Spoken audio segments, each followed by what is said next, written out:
Siku ya leo tutajifunza kwa habari ya maeneo matano ya kukomaza ili kufikia hatima, kufikia malengo, kuyafikia mafanikio. Jambo la kwanza kabisa ni ukomavu wa kiroho au spiritual maturity. Lazima uhusiano ulimwengu wa roho kwa namna moja ama nyingine ili ufikie malengo yako, mafanikio yako, ndoto zako. Watu mbalimbali unaona duniani maarufu basi wamejihusisha sana na ulimwengu wa roho. Ndio maana unawaona wako pale walipo. Kwa hiyo, jihusishe na ibada, toa sadaka, fanya vitu mbalimbali ambavyo vitakufanya uhusiano ulimwengu wa roho. Hiyo itakuwa ni hatua ya kwanza ya kuweza kufikia yale ambayo ni malengo yako.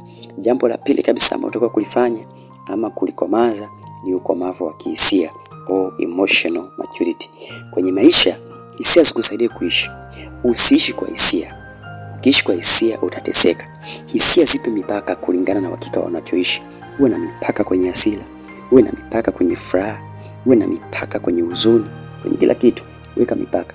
Ukiwa over ama ukiwa under influence of emotional, rafiki yangu, utakuwa unajitengenezea magonjwa ambayo yatakuwa yanakuzuia kufikia yale malengo. Kwa hiyo hakikisha kwenye maisha yako hisia zipo kwa ajili ya kukusaidia kuweza kufika kwenye hatua fulani. Ila hisia isiwe ndio basic, isiwe sababu ya wewe kuishi kwenye hii dunia. Usio mtu wa kulaumu sana. Hisia huwa zinazuia matumizi ya akili na kupelekea kutumia nguvu kubwa kwenye kufanya mambo. Unaamua kwa sababu umefurahi sana. Unaamua kufanya kitu ambacho kitakuletea riski kesho. Unajua kesho kuna nini kitatokea. Unatumia gharama kubwa sana leo kwa sababu tu umefurahi ama umeudhiwa sana. Unajikuta unashindwa kuchukua maamuzi ambayo ni sahihi. Kwa hiyo kwenye swala la hisia lazima uwe na kanuni na nidhamu binafsi ambayo itakusaidia kusema ndio wakati wa ndio, itakusaidia kusema hapana wakati wa kusema hapana. Usiyumbe katika swala la hisia. Lakini jambo la tatu ambalo ni muhimu sana kwenye kukomaza mafanikio yako, lazima ukomae kiakili. Rafiki na pamoja kabisa kwa mafanikio ni taarifa. Ukipokea taarifa kwa usahihi itakusaidia kujua ni wapi uboreshe, ni wapi uondoe na kuanza kujenga upya. Hakikisha unajifunza muda wote, utumie muda mwingi kuongeza maarifa na kutafuta njia mbadala katika kuyafanya mambo kuwa rahisi. Jifunze maarifa mbalimbali, soma vitabu, fuatilia waliofanikiwa kwenye hilo jambo walifanyaje. Itumie teknolojia vizuri. Tumia mitandao ya kijamii vizuri. Wapo watu ambao wamefanikiwa kwenye field ambayo unataka uingie hapo. Je, walifanikiweje? Wasikilize, ongeza mawazo yako, heshimu watu. Ni jambo zuri sana ambalo litakusaidia kuweza kuyafikia malengo yako.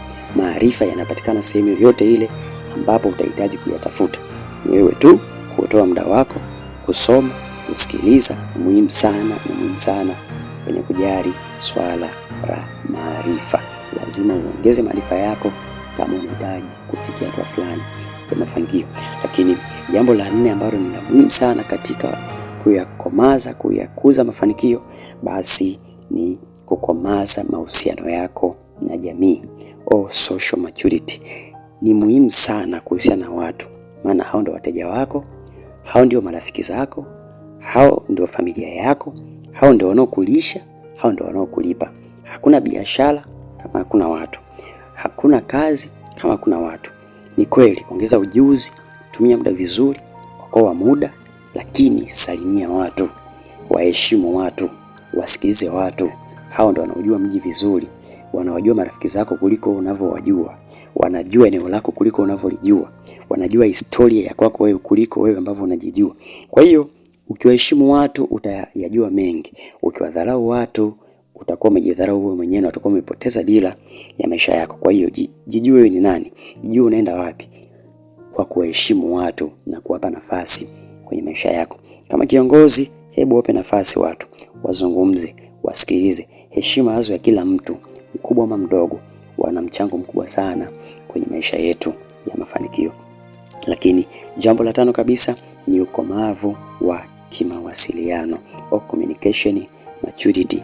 Hapa hakikisha una mawasiliano na muda, una mawasiliano na watu, una mawasiliano na mambo unayofanya.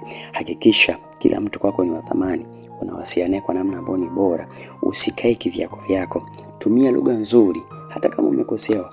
Heshimu watu. Mawasiliano yako kwa watu yatakupa nafasi nzuri ya kuweza kufika pale ambapo unatamani kufika. Usikose kufuatilia vipindi vingine. Ni Kheri Media, karibu.